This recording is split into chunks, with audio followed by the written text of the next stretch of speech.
अक्सर लोग कंप्लेंट करते हैं कि हमारी ज़िंदगी में इतनी खुशियाँ नहीं हैं, हमें इतनी खुशी वाली ज़िंदगी नहीं मिली। वो बहुत सारी कंप्लेंट्स करते हैं। फिर मैं पूछता हूँ जी क्या मसला है आपको? वो कहते हैं मेरे नंबर कम आते हैं। तो मेहनत करो, नंबर ज़्यादा आएंगे। आपको जॉब अच्छी नहीं मिली तो आप अपना मेरिट इतना हाई करें कि जो ऑर्गेनाइजेशन हैं वो आपके पास आके कहें कि आप हमारे साथ काम करना चाहते हैं। अक्सर लोग छोटी छोटी बातों पर ऐसी कंप्लेंट्स करते हैं कि हमारी ज़िंदगी में ये मसाइल हैं, ये मसाइल हैं, और हर मसाइल का हल आपके पास ही मौजूद होता है। फिर हम अपनी किसी ना किसी चीज़ को, अपनी खुशी को किसी दूसरी चीज़ के साथ एसोसिएट कर देते हैं कि अगर मेरे नंबर अच्छे आएंगे तभी मैं खुश होऊंगा, या अगर मुझे जॉब ऐसी मिलेगी तभी मैं खुश होऊंगा।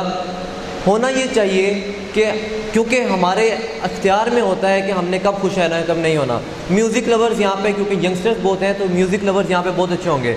आप अगर आतिफ असलम का गाना सुनते हैं तो आप में अचानक जोश आ जाता है, खुश हो जाते हैं। लेकिन अगर आप मेहदी हसन की उदास गज़लें सुनेंगे तो आप यकीनन बहुत अफसुर्दा हो जाएंगे। यानी हमारे कंट्रोल में है कि हमने कब खुश होना है और कब हमने उदास होना है, ये हमारे बस में होता है। हमें कोई भी मैसेज करता है आज आप बहुत अच्छे लग रहे हैं, बहुत अच्छे इंसान हैं आप, हम खुश हो जाते हैं फ़ौरन से कि वाह भाई आज मेरी तारीफ़ हुई है तो मैं बहुत अच्छा इंसान हूँ। 2 मिनट बाद वही मैसेज करे यार आप इतने अच्छे बंदे नहीं हो, हम उदास हो जाएंगे।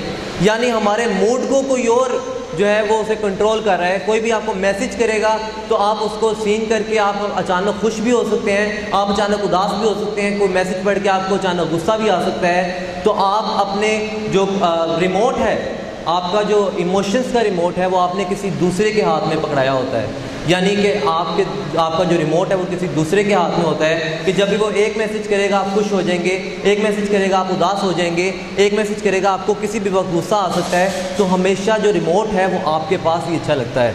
रिमोट अक्सर लोग जो हैं वो टीवी जब देखते हैं तो उन्होंने अगर एक ही चैनल देखना हो तो वो अपने पास तब भी रिमोट हाथ में रखते हैं कि मेरे पास रिमोट अच्छा लगे, मेरी इस पर कंट्रोल हो। तो आप अपनी ज़िंदगी का जो कंट्रोल है, आप अपने इमोशंस का जो कंट्रोल है वो किसी दूसरे के हाथ में कैसे दे सकते हैं? हमेशा आपके इमोशंस का कंट्रोल जो है वो आपके हाथ में होना चाहिए। आप जब चाहें खुश हो सकते हैं। अगर आप अपने पास में से कोई भी ऐसी मेमोरी उठा लें कि जिसमें आप बहुत ज़्यादा खुश हुए थे तो आप अचानक से खुश होने लग जाएंगे। लेकिन अगर आप अपने पास में से वो लम्हात उठा लें जब आप बहुत ज़्यादा अफसुर्दा हुए थे तो आप उस वक्त अफसुर्दा हो जाएंगे। यानी कि आपके ये कंट्रोल में होता है कि कब आप खुश होना चाहते हैं और कब आप उदास होना चाहते हैं। लेकिन अक्सर लोग ये समझते हैं कि ये तो हमारे बस में नहीं है। जिस तरह हमें सोसाइटी चलाएगी हमने उसी तरह चलना है। अगर हमें जॉब मिल गई तो हमें खुश होना है, अगर ना मिली तो फिर हमें उदास रहकर ज़िंदगी गुजारनी है। जिससे हम शादी करना चाहते हैं अगर वो मिल गई तो हमने खुश होना है, अगर ना मिली तो हमने उदास रहकर ही ज़िंदगी गुजारनी है। अगर हम किसी पैशन, कोई अपना पैशन फॉलो करना चाहते हैं, अगर हम उस पैशन में जाके कामयाब हो जाते हैं तो तभी हमने खुश होना है। अगर नहीं होते तो फिर हमने खुशी वाली ज़िंदगी नहीं गुजारनी, बल्कि आपके अपने कंट्रोल में होता है कि कब आपने खुश होना है। अभी भी मैं गारंटी देकर कह सकता हूँ कि अभी भी आप खुश हो सकते हैं अगर आप अपना जो रिमोट है वो अपने हाथ में ले लीजिए।